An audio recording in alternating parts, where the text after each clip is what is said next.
అండి welcome to my channel. ఇదైతే పూరి నుంచి మేమైతే కోనార్క్ వెళ్ళిన వీడియో పార్ట్ 3 వీడియో. ప్లీజ్ అన్ని స్కిప్ చేయకుండా లాస్ట్ వరకు అయితే చూసేయండి. దీంట్లో అయితే కోనార్క్ ఫుల్ స్టోరీ అయితే మీకు తెలిసిపోతుంది కాబట్టి అందరూ please like share and subscribe చేయండి. అందుకు స్కిప్ చేయకుండా అయితే చూసేయండి. మంచి కంటెంట్ అయితే ఈ వీడియోలో ఉంటుంది కాబట్టి ఎవరు స్కిప్ చేయకుండా లాస్ట్ వరకు అయితే చూసేయండి. ఇంకా మేమైతే అందరం ఫ్రెష్ అప్ అయ్యి ఇంకా కోనార్క్ సన్ టెంపుల్ కి అయితే వెళ్దామని అయితే వచ్చేసాం. మార్నింగ్ కాబట్టి బ్రేక్ఫాస్ట్ కోసం అయితే హోటల్లోకి వచ్చాము. ఆంధ్ర మీల్స్ ఉంటాయని. ఆంధ్ర ఫుడ్ అయితే మనకి ఎక్కడికి వెళ్ళినా కావాలి కదండి. మనం ఎక్కడికి వెళ్ళినా ఆంధ్ర ఫుడ్ అయితే మిస్ అయిపోతుంది. ఇక్కడ మేము వడ పూరి ఇవైతే తెప్పించుకొని అయితే తినేసాం. ఇక్కడ తెలుగు మాట్లాడే వాళ్ళు కూడా ఉన్నారు హోటల్లో. స్కిప్ చేయకుండా అయితే వీడియో చూసేయండి. ఇంకా అయితే వస్తుంది ఇప్పుడు వీడియో కంటెంట్ మీకైతే నచ్చుతుందని నేను అనుకుంటున్నాను. కాబట్టి ప్లీజ్ అండి లైక్ చేసి షేర్ చేసి సబ్స్క్రైబ్ చేసుకోండి. ఇంకా అందరం బ్రేక్ఫాస్ట్ చేసేసి ఇంకా బయలుదేరిపోయాం. ఇక్కడ నుంచి అయితే మీకు స్టార్ట్ అయిపోతుంది కోనార్క్ సన్ టెంపుల్ స్టోరీ మొత్తం. అయితే ఇలా ముందుకు వెళ్తే లోపలే ఉంటుంది, కొంచెం నడిచి అయితే వెళ్ళాలి. అయితే కోనార్క్ సన్ టెంపుల్ గురించి నాకు తెలిసిన హిస్టరీ అయితే మీకైతే షేర్ చేసుకుంటాను. కోనార్క్ సన్ టెంపుల్ ఒడిశాలో పూరి డిస్టిక్ లో ఉన్న ఒక ప్రసిద్ధి ఫేమస్ టెంపుల్. ఇది 13th సెంచరీలో తూర్పు గంగ వంశానికి చెందిన వారు నరసింహదేవచే నిర్మించబడింది. ఇది సూర్యుడు రథం ఆకారంలో నిర్మించబడింది. 24 చక్రాలు 7 గుర్రాలతో లాగుతున్నంగా నిర్మించారు. గుడిలో శిల్పకళ నైపుణ్యానికి నిర్మాణ శైలికి ప్రసిద్ధి చెందింది. ఇక్కడైతే ఇంకా బయట నుంచి వ్యూ కోసం ఫొటోస్ అయితే దిగేసి లోపలికి వెళ్తే వెళ్తున్నాము. ఇక్కడ లోపల ఎంట్రీ టికెట్స్ అయితే తీసుకోవాలి. టోల్ గేట్ అయితే ఉంటుంది. ఎంట్రీ టికెట్స్ తీసుకొని అయితేనే లోపలికి వెళ్ళాలి. ఫస్ట్ లో ఈ గుడి మూసే కన్నా ముందు గుడిలో పూజలు అయితే జరుగుతున్నాయి. అప్పుడు చెప్పులు ఫోన్స్ అయితే అలౌడ్ లేకుండే. ఇప్పుడు గుడిలో పూజలు జరగట్లేదు కాబట్టి చెప్పులు ఫోన్స్ అన్నీ అయితే అలౌడ్స్ ఉంటాయి. ఫ్యామిలీతో ట్రిప్ అంటే ఆ మాత్రం రచ్చరంబోలు అయితే ఉంటుంది. ఇంకా మేమంతా అయితే కోనార్క్ సన్ టెంపుల్ లోపలికి అయితే వెళ్ళిపోతున్నాము. ఇక్కడ టోల్ గేట్లో మా హస్బెండ్ అయితే టికెట్స్ అయితే ఇస్తున్నారు మాకు. ఇంకా టోల్ గేట్ లోపలికి నుంచి వెళ్ళిపోయి లోపలికి అయితే సౌండ్ బాక్స్ని అయితే రానివ్వలేదు. రిక్వెస్ట్ చేసి తీసుకొని వచ్చాము వాడమని చెప్పి. ఇంకా హిస్టరీలోకి అయితే కంటిన్యూ అయిపోదాం. ఈ గుడి యునెస్కో ప్రపంచ వారసత్వ ప్లేస్గా అయితే గుర్తించబడింది. ఇందులో ఉన్న రహస్యాలు విచిత్రాలు ఎన్నో ఉన్నాయి కాబట్టి స్కిప్ చేయకుండా అయితే చూసేయండి. ఈ గుడి ఇండియాలోని మెయిన్ టూరిస్ట్ ప్లేస్లో ఒకటి. దీనిని బ్లాక్ పగోడా అని కూడా పిలుస్తారు. ఈ గుడిలో సూర్య భగవాని విగ్రహం గాలిలో తేలుతూ ఉంటుందంట. ఎందుకంటే గుడి నిర్మాణంలో గుడి పై భాగంలో మరియు కింది భాగంలో పెద్ద పెద్ద మ్యాగ్నెట్స్ తో అయితే నిర్మించారు. అందుకనే ఈ విగ్రహం అయితే గాలిలో తేలుతుంది, సూర్య భగవాని విగ్రహం. అలాగే ఉదయం సూర్యుడు రాగానే సూర్య భగవాని విగ్రహం పైన నుదుటినైతే బొట్టు మాదిరిగా అయితే పడుతుందంట. పిల్లలతో అయితే వీడియోస్ తీయడం అయితే చాలా కష్టం. అందరం ఉన్నాం కాబట్టి మేనేజ్ అయిపోయింది ఏదో అలా. ఇంకా మావాడి స్టెంట్స్ అయితే ఇంకా మామూలుగా ఉండవు ఈ వీడియోలో. అయితే నిర్మించడం గురించి తెలుసుకున్నాం కదా. ఇప్పుడు ఎలా డిస్ట్రాయ్ అయిపోయింది, ఎందుకు డిస్ట్రాయ్ చేయాలనుకున్నారు కూడా తెలుసుకుందాం.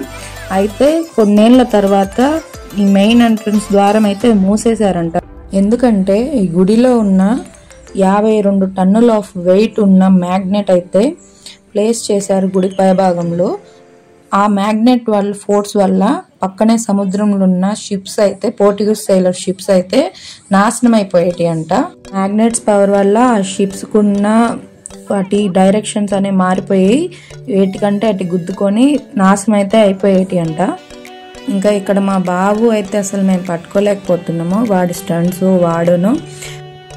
ఈ సూర్యదేవుని గుడి అయితే రథం ఆకారంలో ఉంటుంది. 24 చక్రాలు 7 గుర్రాలతో అయితే ఈ రథం ఆకారంలో సూర్య భగవానుడి కోసం నిర్మించారు. ఇక్కడున్న చక్రాలు 12 నెలలను అయితే సూచిస్తాయి.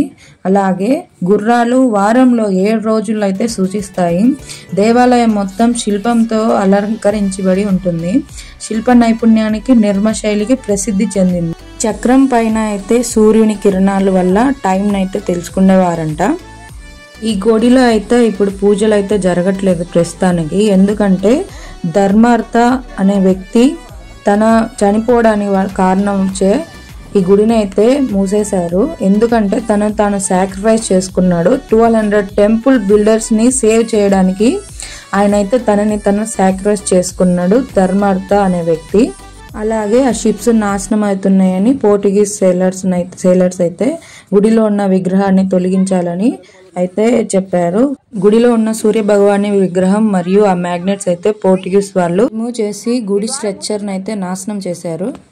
కొన్ని ఇయర్స్ తర్వాత 16th సెంచరీలో ఒక ముస్లిం కలపాడ అనే వ్యక్తి గుడిని నాశనం చేయాలని చూశాడు. ఇండియాలోని కొన్ని గుడిలు, హిందూ గుడిలోనైతే చాలా వరకే నాశనం చేయాలని చూశాడు. మరికొన్ని కారణాల వల్ల ఈ గుడి పూర్తి నిర్మాణం అయితే అవ్వలేదు. కొన్ని న్యాచురల్ డిసార్డర్స్ వల్ల కూడా గుడి అయితే నాశనం అయింది. సైక్లోన్ మరియు ఎర్త్క్వేక్స్ వల్ల కూడా నాశనం అయింది. మొత్తం ఈ గుడి మొత్తం అయితే శిల్ప ప్రదర్శన అయితే ఉంటుంది. మన సంగీత శిల్పాలు, అన్ని నాట్య శిల్పాలు, అన్ని శిల్పాలు అయితే ఈ గుడిలో ఉంటాయి. మనని మంచిగా అయితే ఆకర్షిస్తాయి శిల్పాలు. మేము గుడి మొత్తం అయితే పూర్తిగా చూసేసి ఇంకా ఇటు సైడ్ నుంచి అయితే బయటకి అయితే వెళ్ళిపోతున్నాం. ఎంట్రన్స్ ఒక దారి, ఎగ్జిట్ అయితే ఒక దారి ఉంటుంది ఈ గుడికి. అలా ఇక్కడ మెయిన్ గుడిలో అయితే పూజలు జరగవు. ఇక్కడ ఒక చిన్న గుడి ఉంది, ఆ గుడిలో అయితే పూజలు అయితే జరుగుతుంటాయి. వచ్చిన టూరిస్టులు అందరూ అయితే ఇక్కడ చూసేసుకొని దర్శనం అయితే చేసుకొని వెళ్ళిపోతారు. ఇంకా ఇక్కడి నుంచి అయితే మేము బయటకు వచ్చేసాము. నా వీడియో అయితే మీకు ఖచ్చితంగా నచ్చుతుందని అనుకుంటున్నాం. ప్లీజ్ అండి లైక్ చేసి, షేర్ చేసి, సబ్స్క్రైబ్ చేసుకోండి. పిల్లలతో చాలా కష్టం అండి వీడియోస్ అయితే తీయడం. ప్లీజ్ అండి మా కష్టానికి ఒక ఫలితం ఇవ్వండి. ఇంకా మేము బయటకు వచ్చేసాక అవి ఇవి షాపింగ్ అయితే చేసేసి ఇంకా మా అక్క కొడుకు అయితే ఇక్కడ ఫన్నింగ్ అయితే చేస్తారు చూడండి. హోటల్ దగ్గర ఉండి వాళ్ళ కొలాబరేషన్ అయితే రండి అని చెప్పి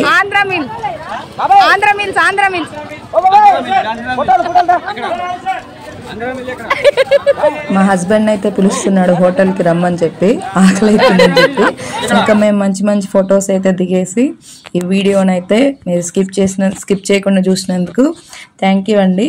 ఇంకా మేము ఫొటోస్ కోసం బయట అయితే 800 ఇచ్చి అందరం ఫొటోస్ అయితే దిగేసాము. ప్లీజ్ అండి నా ఛానల్ లైక్ చేసి, షేర్ చేసి, సబ్స్క్రైబ్ చేసుకోండి.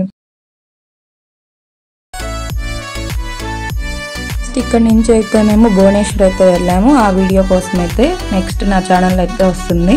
అందుకు please like, share and subscribe my channel. ఇంకా మేము ఫొటోస్ అయితే దిగేసాం, చూసేయండి.